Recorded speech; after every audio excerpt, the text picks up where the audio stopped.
Hey, what's up guys? Welcome back, and you're watching an episode of Gaming with Jay. Today I am bringing you my first few hours, pretty much a compilation of No Man's Sky.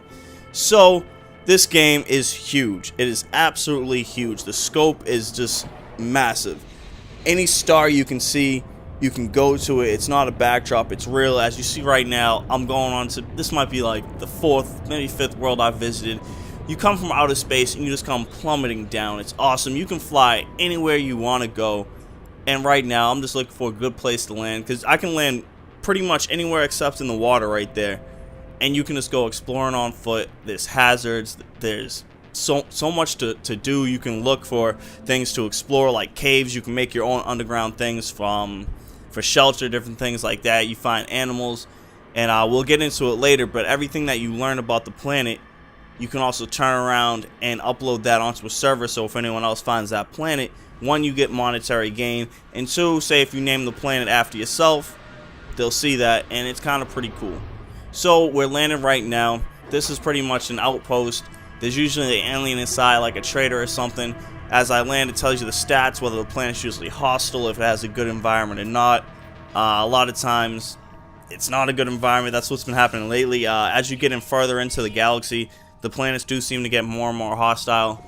As these creatures, if I went over there, they would mess me up. And that's not really a good thing.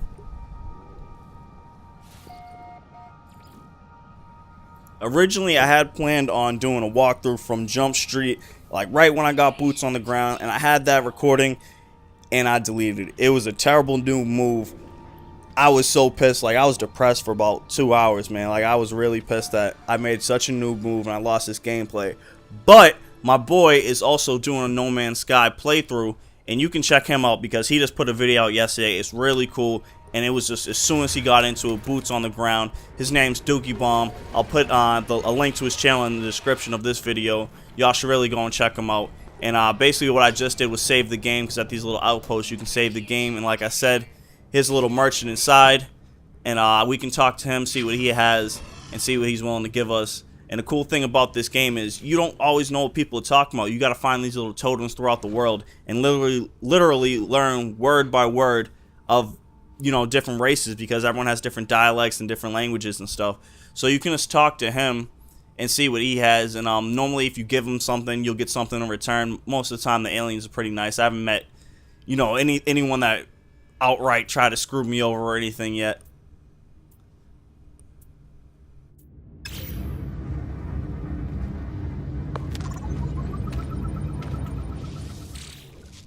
And you also want to check out these rooms that these people inhabit, because there's a lot of cool things to find.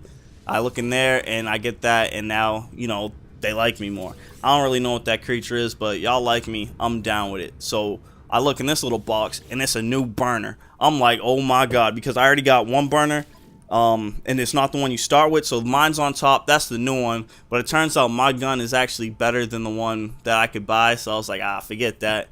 I'm not really down with that stuff right there. So in this next segment, I'm going to show you guys underwater gameplay. It is literally a whole nother world in and of itself.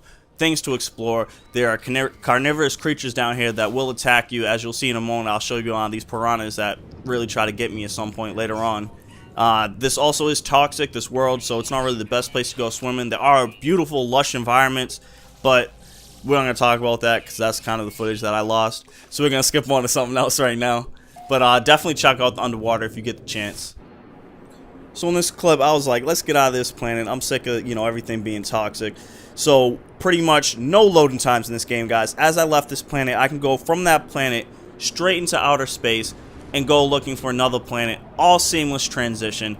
There's no sort of loading time whatsoever in this game. And I love how this game, I can see where I'm going. So I can see this planet right here. And it looks fairly close, but it's really not. So even when you jump into your warp drive, it might take you three and a half minutes real game time. Now, y'all aren't going to have to watch me do that, because the mix and mastering and the editing, y'all can get there immediately. But here's the re-entry into the new planet, and you're burning up through the atmosphere. And again, guys, I can land anywhere I choose to, you know, except that water down there. And it's just amazing. I'm really enjoying that aspect of this game. And a big part of this game also is mining. And I'll show you a bit of that, because right now I'm trying to save up for a new ship, guys, because I do have a new gun.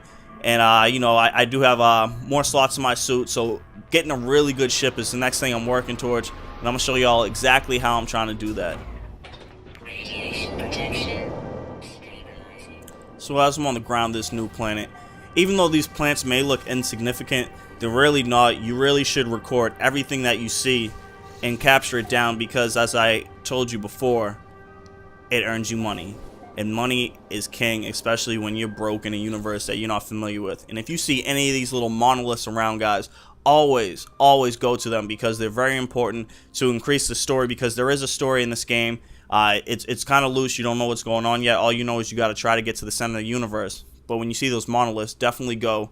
And as you can see now, these are all the worlds that I've discovered. I've really only named a few, but you can see right here that you can rename and upload. And when you do that, you get some monetary gain, which is really cool.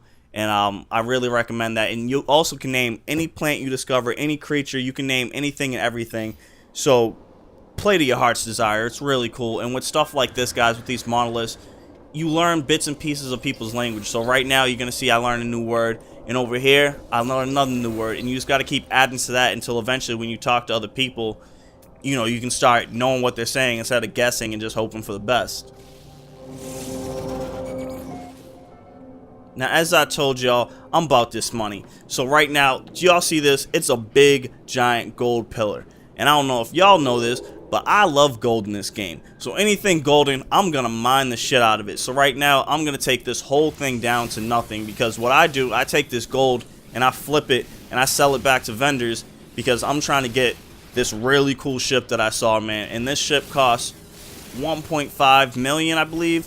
And I'm almost there, so that'll be coming soon, guys. But you gotta mine anything and everything you see. This right here, it's not gold, but it's worth money. So you know what I'm gonna do? I'm gonna mine it, because that's what I'm doing. And my guy, that's really what he does. He mines. He's about this paper. He's about this plutonium. He's about this platinum, emerald. If it's about $1 to him, it makes sense.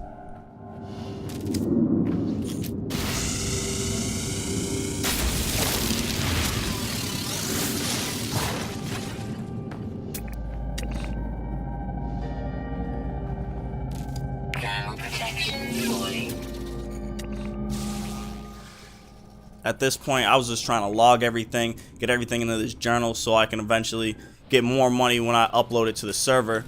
And this stuff right here, this titanium, this is worth a lot of money, guys. And I can steal this. But when you do things like this, or when you mine too much from a planet, it's these little sentinels that they don't like that. And they're going to try to come and attack me and stop me.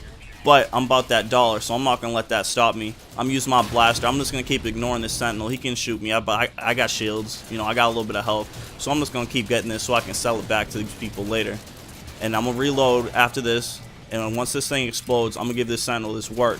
But beware, guys, because if you shoot too many sentinels down, they will call for backup. And it's not just these little floating weak guys. They get bigger and stronger. And I don't want to know what happens after that. So I usually try to kill one or two and then disengage. As you see, I'm out real quick, and I'm running. You also have like a little mini jetpack, which actually comes in handy in this game. And as you can see, there's so much more gold to mine. Do y'all see this? It's beautiful. And here's a little navigation fail right here. I thought my jetpack would carry me clear across, and it doesn't. Here comes the damage. But it's all good, guys. I escaped from the sentinels, and that's really all that mattered.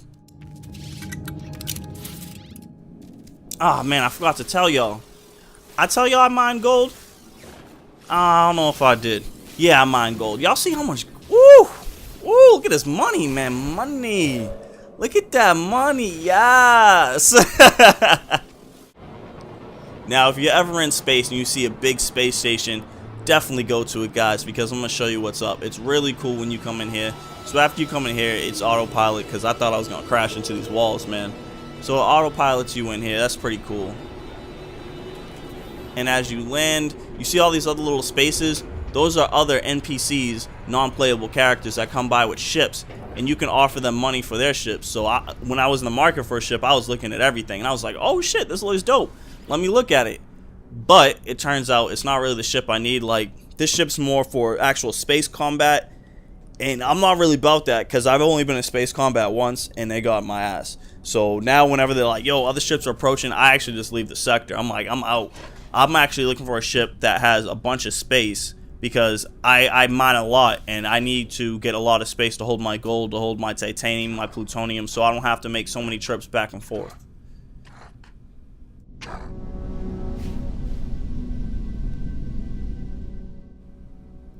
Always talk to the aliens, see what they have to say. Sometimes they have special things for you. Sometimes, you know, they have specific items that you really can't find anywhere else. So it's always good just to talk to them, see what's up, see what they can offer you.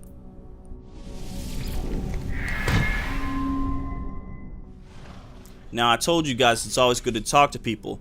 Homeboy right here, this is my man's, and right now it's my man's because he's hooking me up with a new pistol, a new mining laser. I compare the stats and it's actually better than what I have now. So I was like, yo, good looking out, homie. I dapped him up. Now we're cool. Like he's gonna invite me to his little Thanksgiving, little on his alien planet next year. So I'm really down with him now. We're cool. So I'm getting a new mining laser just out of talking to somebody, so it's always good to explore every facet of this galaxy. And the actual number, you guys will have to look it up, but I think the word they used was quintillion of possibilities that you can go to discover a new planet. Like, you'll never go to a planet and it'll be the exact same thing. You can leave and come back, and you can be on a completely different section of the planet. Now, this little clip right here, guys, I found this underwater little cavern thing. I almost died because I was running out of oxygen. But well worth it, well worth the discovery. You guys should check things like this out because one, you get they give you more language, and sometimes you'll get little coordinates to go to other places to find crash ships that you can you know, fix and take it upon yourself to use it and kind of trade in to get a new ship instead of buying it like I'm trying to do. Oh, and did I tell y'all I mine gold? Cause I'm about that money. Now, same planet, guys, just, you know, a bunch of miles away. This beautiful beauty of a ship. It's not really that streamlined, but it fits my need perfectly, guys. I believe it has 26 slots as compared to my 15 slots that I have now. I didn't have the money for it, but that's why I'm selling all this plutonium, titanium, all this stuff, so I can get this ship. And I will get this ship. Stay tuned. Just wait on it. Now, in this next clip, guys, if you guys ever see this little triangle looking thing, as you can see right now on your screen, get in it because it gives you extra slots for your suit, and those are much important. It gets expensive later, but it's much important. Thanks, guys, for watching this episode. This was just my first few hours of No Man's Sky. Thank you for watching another episode of Gaming with Jay, and I'll see you next time.